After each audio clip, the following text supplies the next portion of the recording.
Hey everybody. Okay, good. We're here. We're good. We're set. Hey everybody, it's Tripl-L here to talk about My Hero Academia chapter 412, and I'll also cover the 413 spoilers because they're worthwhile to cover in this one. I do want to say before we begin, I want to thank all the commenters in the live stream, just because like the discussions that are going to happen in this video, largely you guys enhanced it. Very quick shout outs to White Despair and Sarge.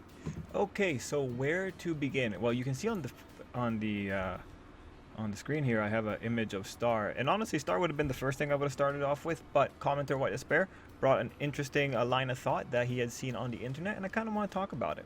Okay, so White Despair White Despair brought up that on the internet, people feel that Izuku is relatively underwhelming because Izuku's not really doing a lot.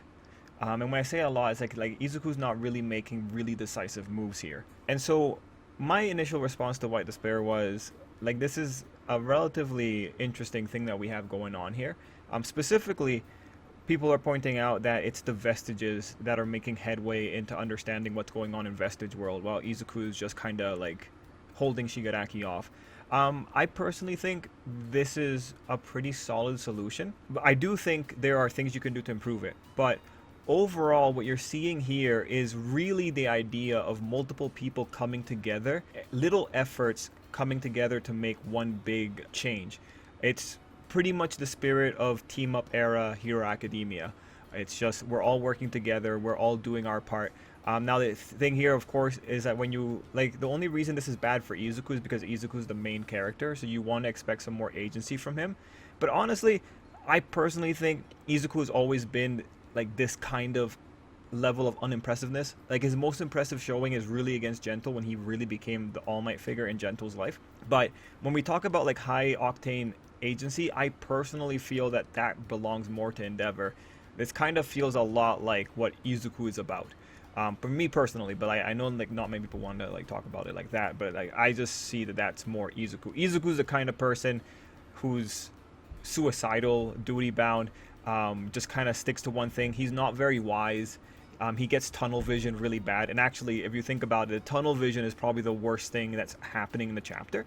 But point is, when White Despair came up with this, retelling what the people are thinking, it's just there's a lack of agency, and Izuku's not the one solving the solutions. Moving on from that, let's talk about why this is happening, because it's more important to understand why it's happening. So on the first stage, like intellectually, you can see what is being done here with Shigaraki. And 1 second, the poor bird is going crazy. Alright, never mind. We're just gonna have the bird stay over in his area. Apologies, though. Anyway, when it comes to Shigaraki, like one big thing that's happening here is that Shigaraki is a really high-octane, high-performance villain. So people want to talk about like, well, we want Shigaraki to be worth something. And you know, like when Kishimoto said that Madara was too hard? This is what's happening. This is actually what happens when you have a villain that's too difficult. You get put in a situation where Izuku can only stall out until other people come up with a solution for him. And honestly, I don't think this is like the best approach for a popular shonen to have this kind of situation, because this is a very good solution, but good solutions are not rewarded in shonen. Exciting solutions are rewarded in shonen. And there's a big difference about that. Maybe, you know, the majority of viewers might not really see the difference between good and exciting, but it's really just exciting is a very specific direction within good. Overall, this is a more robust solution. But point is here, this is what happens when you have a really hard villain. So what the read is, the intellectual read that Horikoshi wants to produce is Shigaraki's a very hard guy.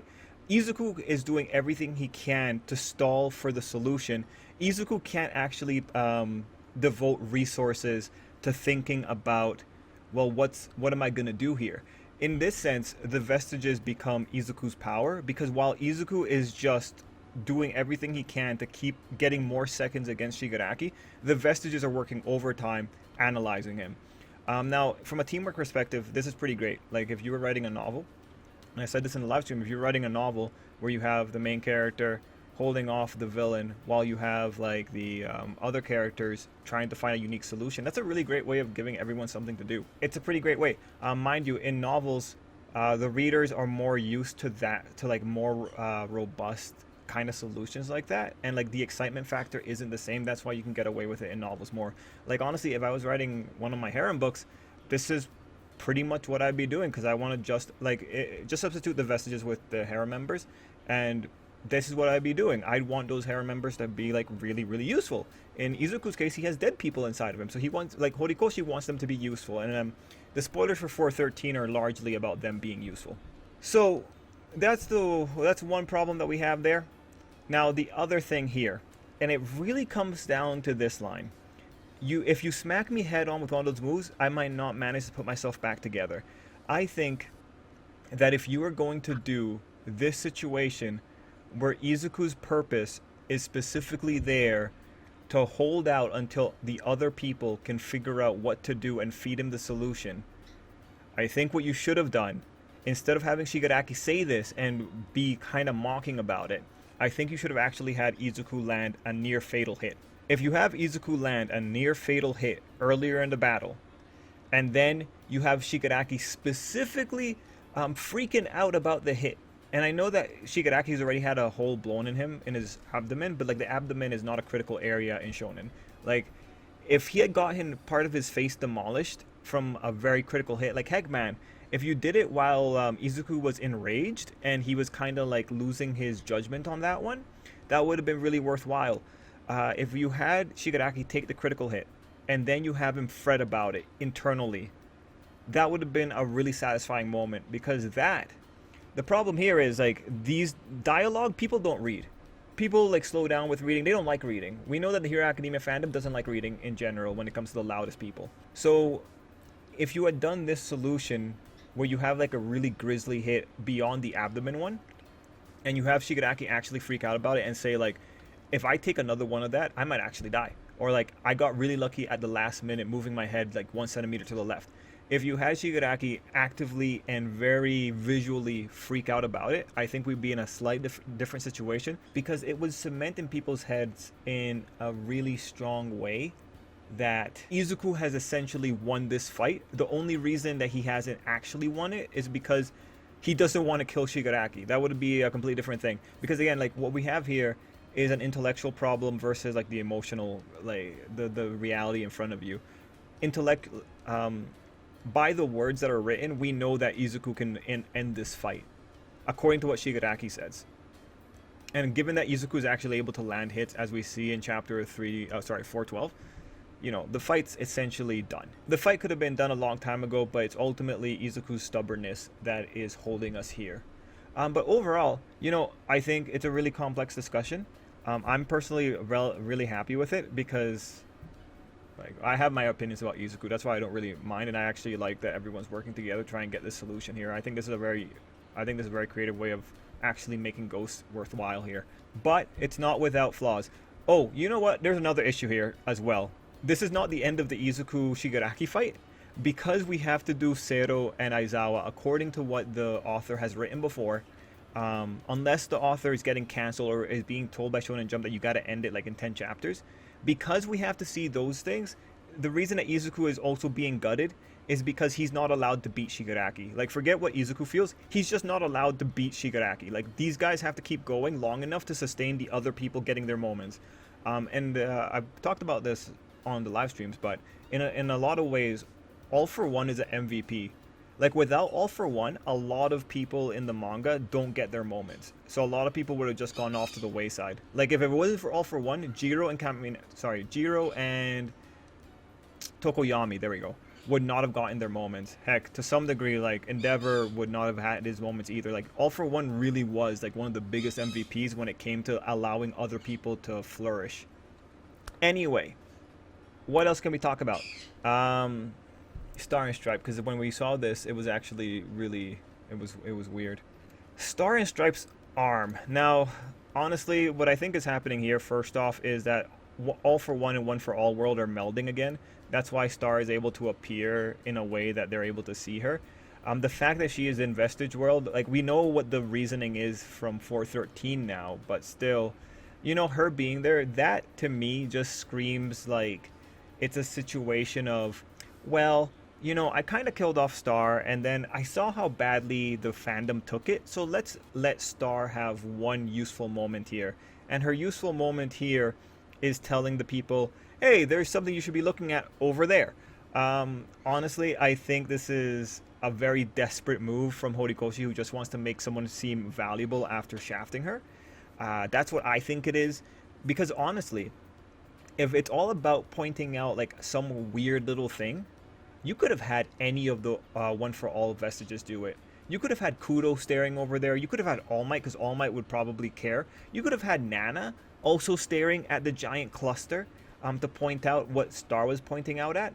And seeing the way that like Star talked about it in 413, I really like my argument. I think is even stronger. Point is, Star's role here is superfluous. It could have been given to any of the other vestiges except maybe N, because N is way too pessimistic. It could have been given to the other vestiges, and they could have pointed it out. Star's here is just like a condolence for shafting her the first time.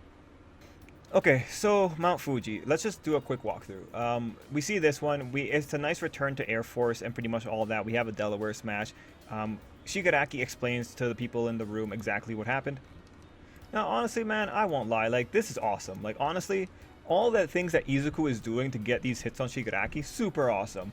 Applying the second gear shift onto the smokescreen cloud, I thought that was an amazing use of gear shift.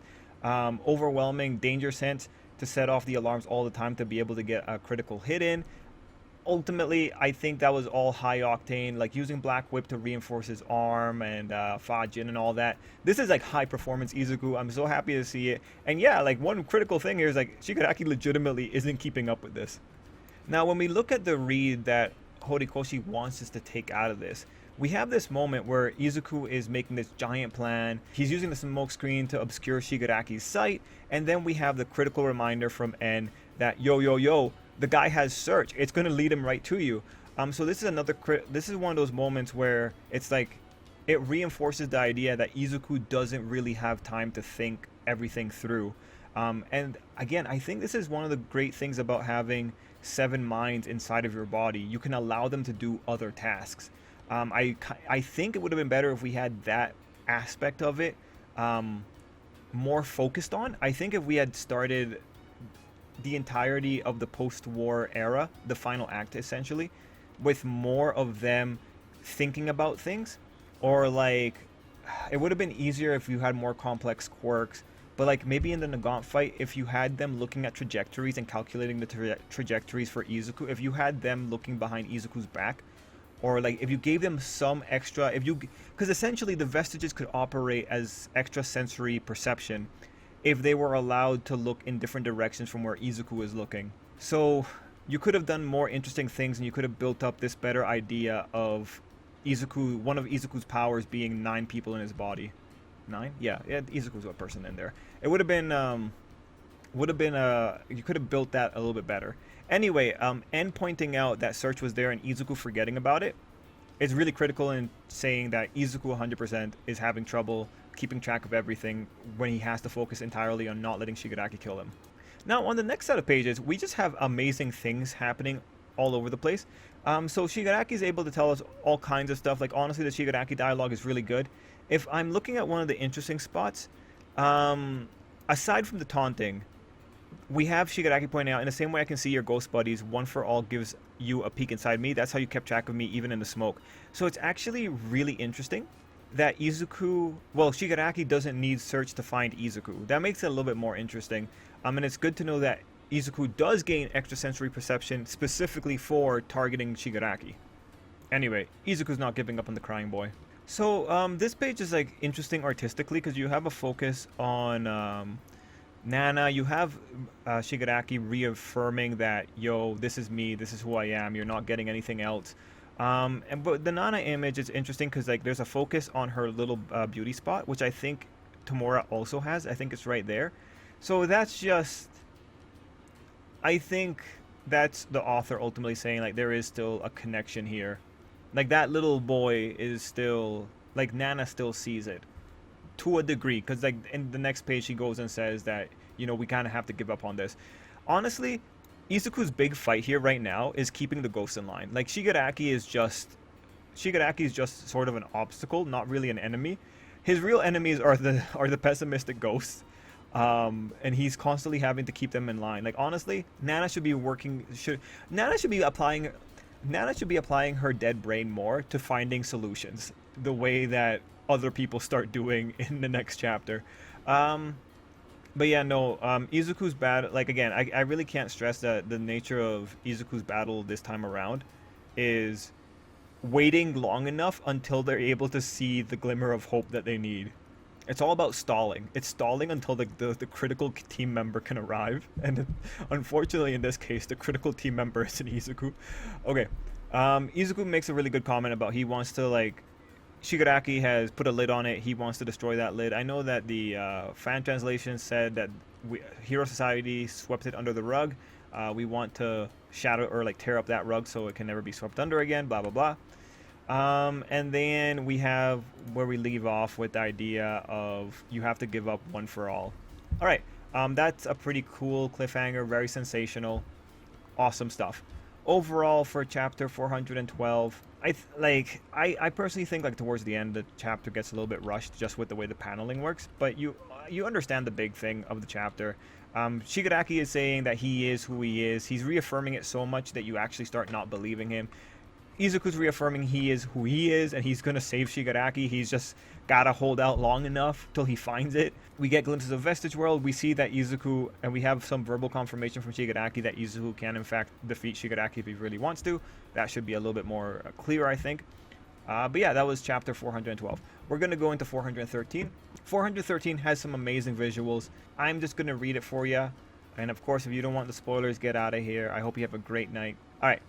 So, 413, the chapter title is Lump of Lead. The chapter begins with a flashback of Star New Order final moments tied to All For One vestiges. While fighting the other quirks, she saw something quite unusual.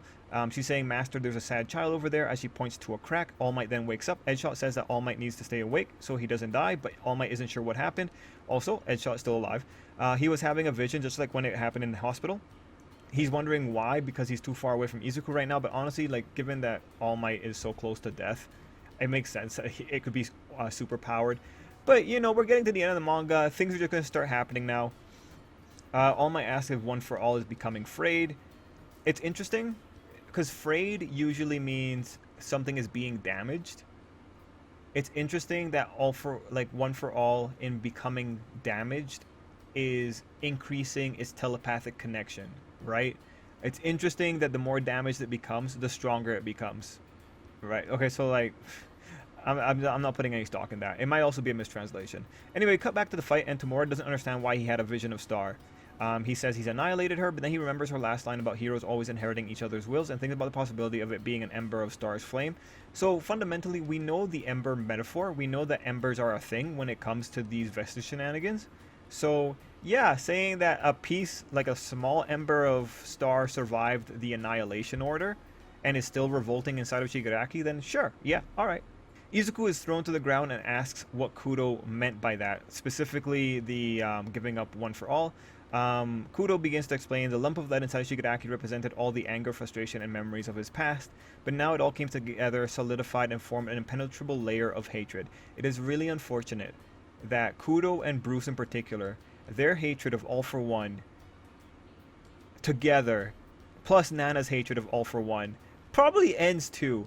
All of that hatred is unable to counter Shigaraki's. It's really unfortunate, but hey, you know, like, what can you do? However, All Might's vestige noticed a crack. Okay, so now we're saying... and All Might's vestige likely noticed it because of Star. During the fight against Star, a wound opened up inside of his consciousness, and since it's a mental wound, it can't be healed with a quirk. Fair enough. Fair enough. I'm glad that... You know what? You actually probably need to say that out loud. You probably do need to say that out loud for people. You probably do need to say that. But yeah, no, that makes sense. That makes sense. Mental trauma, like, everything here is happening because of mental trauma. And generally emotional trauma. It'd be very strange if we could just heal emotional trauma, because if we could do that, this fight wouldn't be happening. So in some ways you don't really need to explain this, but in other ways you 100% need to explain this, because we are in 100% emotional physics and people aren't very good with emotions. Current Tamura is too strong to be defeated, so they have to finish him off from the inside. They sure like changing whether or not Shigaraki can be defeated.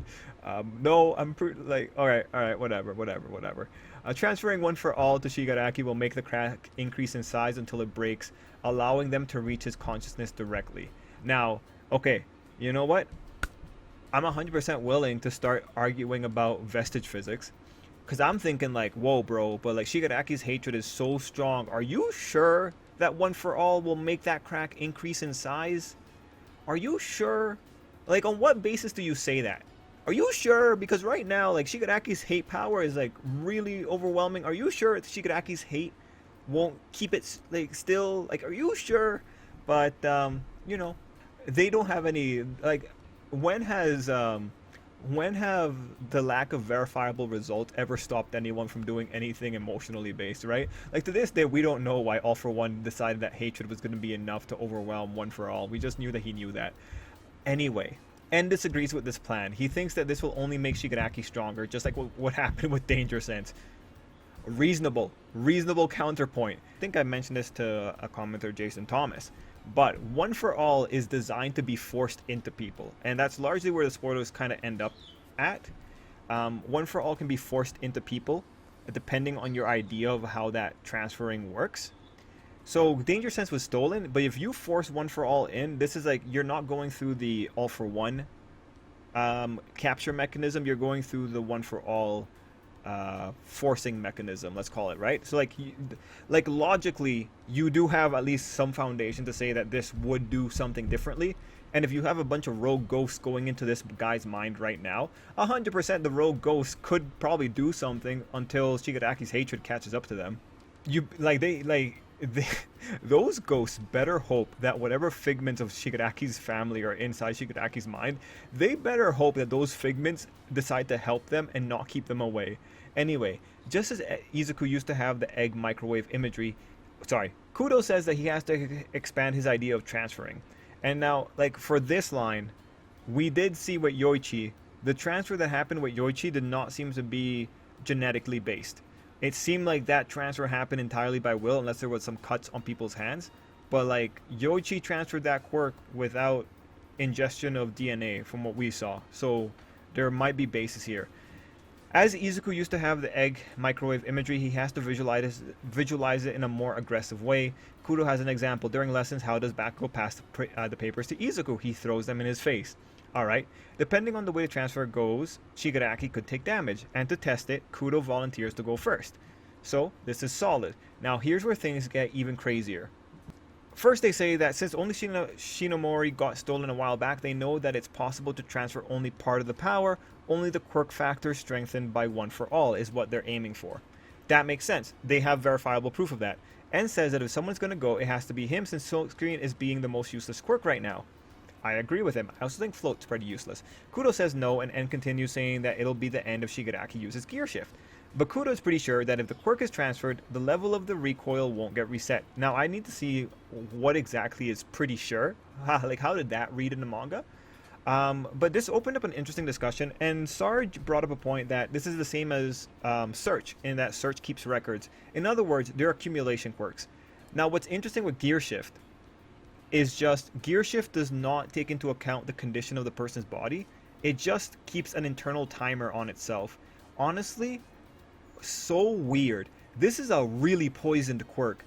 It's amazing that specifically the recoil isn't a product of like your muscles being overwhelmed. No. The recoil is 100%. Gear Shift is going to enforce this on you. It doesn't care. It doesn't care if you are a perfectly healthy body like Shigaraki's, according to this explanation. No. Gear Shift, if you use it, it's going to bend you over and it's going to force you to suffocate. That's pretty much what's happening here. What a poisoned quirk. Like, holy moly, man. Holy moly. Yeah, man. Like, this is a whole other level. Because this is very arbitrary. Could you imagine if Izuku gave this quirk to Bakugo and Bakugo is perfectly healthy and Bakugo uses it just the first time, but Izuku had used it 3 times in the last hour? Gear Shift's going to be like, no, bro. No. Your cells are fine. I'm going to make it hurt, though. Right? Like, it's a really interesting idea only because of the fatigue levels that you would expect. Yeah, no, man. Like, what a poisoned quirk. But like, honestly, this is the way to go, though. Like, this is pretty cool. This is pretty cool if it's true. Pretty cool. Pretty cool if accurate. In other words, if Shigaraki uses Gear Shift, he'll be more exhausted than Izuku is now, since he'll be using it an extra time. Let's say Izuku used Gear Shift 3 times, so if Shigaraki tries to use it now, it'll be the 4th time the quirk activated, meaning he'll get a stronger recoil. Again, again. Like, you'd expect that the reason that the recoil is happening is because of the fatigue the body's accumulating, but no, no, no. This is just 100%. Gear Shift doesn't care about fatigue. No, this is just, no, Gear Shift is going to make it hurt. You could say that Gear Shift, the quirk factor itself, is fatigued, and I think that's actually probably the way to think about it. The quirk factor itself is accumulating fatigue, and it's hurting the body because it's not compatible with the body. Like, usually incompatibility with the body is the way to go when it comes to quirk weaknesses. Yeah, so probably like the body's incompatible with Gear Shift, so that's what happens. Bruce says that he has always followed Kudo, but he doesn't agree with this decision. Kudo says that he knows it's a risky bet. They lived in dark times and fought in cruel battles, but apparently don't have enough hatred in their heart. So now he wants to believe in the boy who hasn't given up on saving a heart. We see a flashback of Izuku saying that he's blessed to have All Might near him, and Nana's vestige appears. She says that Izuku hesitating not because he's afraid or because he can't handle it, but because he considers One for All a treasure that he got from his favorite hero. That makes sense. Just again because it's like Izuku has an attachment to his quirk. Tamura tells them to stop yapping, and Kudo asks Banjo to stay by the boy's side. Honestly, I love that because Banjo is by far the most useful one out of all of them. Honestly, Banjo does so much for Izuku. I honestly hope that Banjo, unless he wants to, like, you know, rest in peace, just stays with Izuku forever. Anyway, Kudo also asks Yoichi to help, and he simply says, "Leave it to me, my hero." Kudo shouts, "The rest is up to you. What do you say, Izuku?" And Izuku replies, "I'll do it." A huge wave of Black Whip tears Tamura's arm off, so again, another critical hit. Shigaraki stares at his opponent and says, "Looking at you, I never guessed you're a hero." Izuku is shirtless and has black whips all over his body. It's such a cool visual and great spread. It is. And we're getting a break next week, so that's actually kind of lame. For the record, Shigaraki took that hit, and it doesn't look like Danger Sense flashed, but it's really hard to tell if Danger Sense didn't flash because of just too much stuff happening on the panel, or like Shigaraki didn't notice it. But we see that Izuku has focused One for All into his hand, and he's probably going to transfer it to Shigaraki. And yeah, the Black Whip form does look really, really cool. I really hope we get to see fully armored Black Whip form. That would be super neat. But yeah, Black Whip is so cool. What a cool power. Honestly, Black Whip should have just been Izuku's power from the very beginning. Anyway, guys, that's it for me. Thanks for watching, and till next time. I have nothing else to say. Let me know what you thought down below, and let's keep enjoying the ride that is Hero Academia. Till next time. I was about to say ending the stream in 5, 4, 3, 2, 1, but this isn't a stream. Anyway, yes, have a great day.